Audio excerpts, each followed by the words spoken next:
Why do people disappoint मी? लोग मुझे निराश क्यों करते हैं? Good morning friends.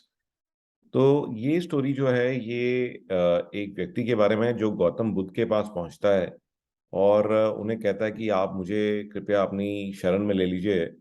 और मैं जो है यहाँ इस दुनिया से बहुत परेशान हो चुका हूँ और आपकी शरण में आऊँगा तो मुझे जो है ज्ञान की प्राप्ति होगी और मैं खुशी हासिल कर पाऊंगा। तो गौतम बुद्ध ने कहा कि लेकिन तुम मेरे पास क्यों आए हो? तो उन्होंने कहा कि नहीं, आपका मैंने बहुत नाम सुना है और जितने भी लोगों से मैं बात करता हूँ कहते हैं कि हाँ, तुम्हारी जो भी समस्या है उसका समाधान जो है केवल बुद्धि कर सकते हैं। और इसीलिए जो है आपसे बहुत उम्मीदें लेकर के मैं आया हूँ कि भी आप मेरी जो परेशानियां उनका हल निकाल पाओगे। तो बुद्ध ने कहा कि अच्छा ठीक है, फिर आप बताओ कि आपकी क्या परेशानी है, मतलब आपको क्यों, आप क्यों मतलब मेरी शरण में आना चाहते हो, इसके पीछे का राज क्या है? तो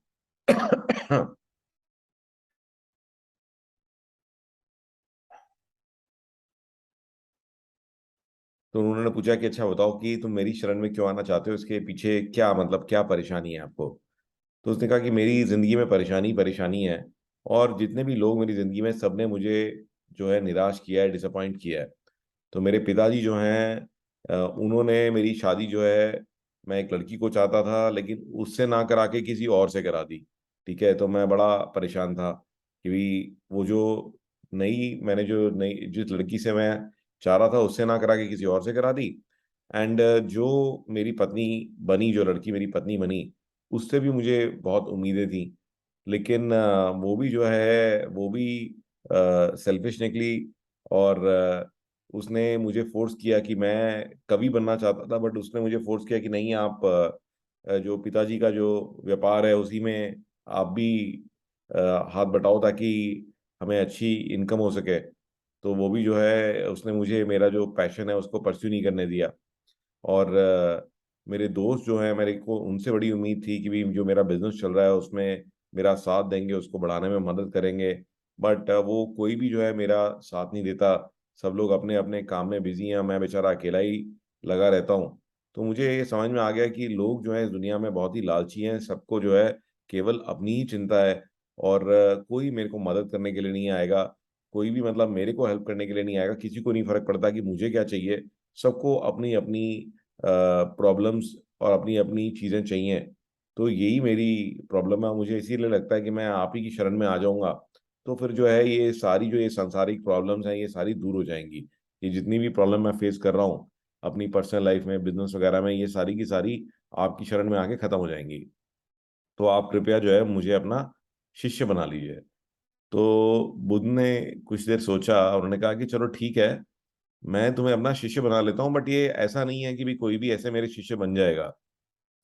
इसका एक प्रोसेस होता है, इसमें थोड़ा टाइम लगता है। तो सबसे पहले तो तुम्हारे को मैं अपनी एक वस्तु दूंगा, तुम्हें उसको बहुत ही ज्यादा संभाल के रखना होगा। तो तुम्हें ध्यान रखना है। तो उन्होंने एक घड़ा निकाल के दिया उसको, उन्होंने कहा कि भाई ये जो घड़ा है ना, ये कभी भी टूटना नहीं चाहिए। ठीक है, ये मैंने खुद बनाया है और मैं तुम्हें इसलिए दे रहा हूँ क्योंकि मुझे इससे बहुत अटैचमेंट है। ठीक है ना? तो तुम कुछ भी करो तो ये घड़ा बहुत सेफ रहना चाहिए। और शिष्य बनने से पहले तुम्हारे को जो है आश्रम के सारे काम करने पड़ेंगे। सुबह उठ की पूरी साफ सफाई करनी पड़ेगी और जो बाकी शिष्य हैं उन लोगों के लिए खाना भी बनाना पड़ेगा। आपको जा करके कुएं से पानी वगैरह भी लेके आना पड़ेगा। तो उस आदमी ने कहा हाँ नहीं, मैं ये सब करने को तैयार हूँ। ठीक है ना? बट आप मुझे ज्ञान दीजिए। मैंने कहा नहीं, मैं ज्ञान तो तब दूंगा, पहले तुम ये सब करो, उसी के बाद जो है मैं तुम्हें ज्ञान देना शुरू करूंगा। मैं तुम्हें, और तुम्हें कभी भी कोई परेशानी हो, ठीक है ना, तुम्हें कभी भी कोई बात करनी है, कोई भी प्रॉब्लम होती है, तो ये घड़ा लेके आना मेरे पास। ठीक है ना? जब तक तुम घड़ा नहीं लाओगे तो मैं तुमसे बात नहीं करूंगा। तो ये सारी बातें वो मान गया और जो है वो अपना काम पे लग गया। और आश्रम की सारी जो एक्टिविटीज हैं कि साफ सफाई करना, खाना बनाना, ये सब करना, ये सब उसने करना शुरू कर दिया। और ऐसे करते करते बहुत टाइम निकल गया, 1 महीना हो गया। और उसको बेचैनी होने लगी कि अभी तक मेरे को कोई ज्ञान नहीं दिया, मेरी जो ये जो है पढ़ाते रहते हैं और लोगों को, मुझे बुलाते नहीं है। तो एक दिन वो पहुंच गया बुद्ध के पास। बुद्ध ने फिर भी उससे बात नहीं करी। तो वो सोचने लगा कि ये बात ही नहीं कर रहे मेरे से। तो उसे ध्यान आया कि अच्छा, मैं घड़ा नहीं लेके गया था। ठीक है ना? तो पहुंचा तो बुद्ध ने कहा कि नहीं, अभी टाइम है, मैं अभी बता दूंगा आपको जब भी, अभी आप तैयार नहीं हो, ठीक है ना, जब आपका समय आएगा तो मैं आपको जो है ज्ञान देना शुरू करूंगा। तो ऐसे एक और महीना निकल गया तो बड़ा वो इरिटेट हुआ, और बल्कि जो दूसरे स्टूडेंट्स हैं उससे जो है वो कंप्लेंट करने लगा कि ये तो मेरे को पागल बनाया जा रहा है जी, मैं इतने टाइम से लगा हुआ हूँ, इतनी मेहनत कर रहा हूँ, और वो बुद्ध जो है मुझे बुलाते ही नहीं है, ज्ञान सभा में भी बैठने नहीं देते हैं, ठीक है ना, ऐसे कैसे मेरी ग्रोथ होगी, ऐसे कैसे जो है मेरे को जो है सुख की प्राप्ति होगी। तो जो स्टूडेंट्स हैं उन्होंने समझाया कि देखो तुम्हारे को ये जो हमारे गुरुजी हैं इन्होंने अपना सबसे प्यारा घड़ा दिया जो किसी को हाथ नहीं लगाने देते, ठीक है ना, तो तुम तो बड़े प्रिय हो उनके, और सही समय आने पे जो है वो आपको बुला लेंगे। लेकिन उसको विश्वास ही ना हो, तो उसको बड़ा गुस्सा आया, और इतना ज्यादा मतलब वो धीरे धीरे जो है ही बिकेम वेरी एंग्री। और एक दिन जो है वो बुद्ध के पास पहुंचा, और वो घड़ा लेके पहुंचा, और सबसे पहले जो है घड़ा दे के मारा नीचे, कि ये लो जी, ये रहा घड़ा तुम्हारा। और मेरे को बिल्कुल समझ में आ गया है कि तुम भी जो है वैसे ही हो जैसे बाकी लोग हैं।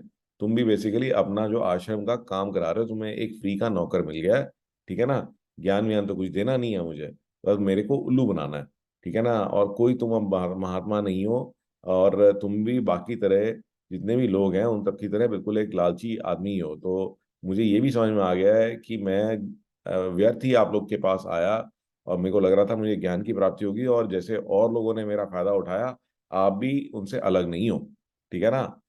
तो फिर ये बुद्ध आराम से सुनते रहे, और जब वो थोड़ा शांत हुआ तो उन्होंने उठ करके जो घड़ा था, घड़े के जो टुकड़े हैं उनको जो है समेटना शुरू किया, ठीक है। और एक बार जो है उन्होंने अपने कपड़े में समेट लिए, तो इतनी देर में उसको थोड़ा कुछ रियलाइज हुआ, कह रहे नहीं ये तो मैंने कुछ ज्यादा ही बोल दिया। और फिर वो माफी मांगने लगा, कहता नहीं नहीं बुद्ध मुझे माफ कर दीजिए, इतना टाइम हो गया था, मेरे को फ्रस्ट्रेशन हो गई थी, और मुझसे रहा नहीं गया, मैं बहुत देर से वेट कर रहा था कि आप मुझे सिखाएंगे, ज्ञान देंगे, और आप बात ही नहीं करते हो, ना मुझे बुलाते हो, अपनी सभा में नहीं बुलाते। तो वो माफी मांगने लगा। तो बुद्ध ने कहा कि नहीं, ये मैं इसी समय की ही इंतजार कर रहा था, और अब तुम तैयार हो, ये घड़ा तुम्हारे को इसीलिए दिया था, मैं वेट कर रहा था कि कब जो है कि तुम्हारा जो सब्र का बांध है ये टूटेगा। तो और तो फिर बुद्ध ने फिर उसे जो है बोला कि अब तुम तैयार हो, और अब रुकने की कोई जरूरत नहीं है, और कल से तुम जो मेरी ज्ञान सभा होती है जब मैं अपने शिष्यों को ज्ञान दे रहा होता है तुम भी आ जाओ। तो उसको बुला लिया, और जब वो अगेन वो बैठे सब लोग, और वो भी बैठा ज्ञान सभा में, तो उनने को कपड़े के अंदर में सॉरी अपने एक मटका रखा, जो टूटा हुआ मटका था उसके हिस्से रखे हुए थे, उसको खोला। तो उसको थोड़ा अगेन उसको थोड़ा वो फील हुआ कि भी ये मैंने गलत काम कर दिया, माफी मांगने लगा। उसने कहा नहीं नहीं, अभी ये किसी और वजह से मैं दिखा रहा हूँ। तो कहते कि देखिए कि आपको एक तो समझना पड़ेगा कि ये जो आपकी जो एक्सपेक्टेशन है, कि आप ना हमेशा दूसरे से आप एक्सपेक्टेशन रखते हो अपने स्वार्थ के लिए, ठीक है, तो वो एक्सपेक्टेशन ही सारी प्रॉब्लम की जड़ है। और वो जो एक्सपेक्टेशन जब नहीं फुलफिल होती तो आपको गुस्सा आता है, तो आपको जो है यू बिकम एंग्री। एंड उससे होता क्या है कि जो गुस्सा है या जो एंगर है, ठीक है ना, तो वो जो एंगर है वो एक तरह से आप ये मान लीजिए कि एक जलता हुआ कोयला आपने अपने हाथ पे रख लिया, तो दूसरे को तो वो बाद में जलाएगा, सबसे पहले वो आप ही की जो हथेली है उसी को जला देगा।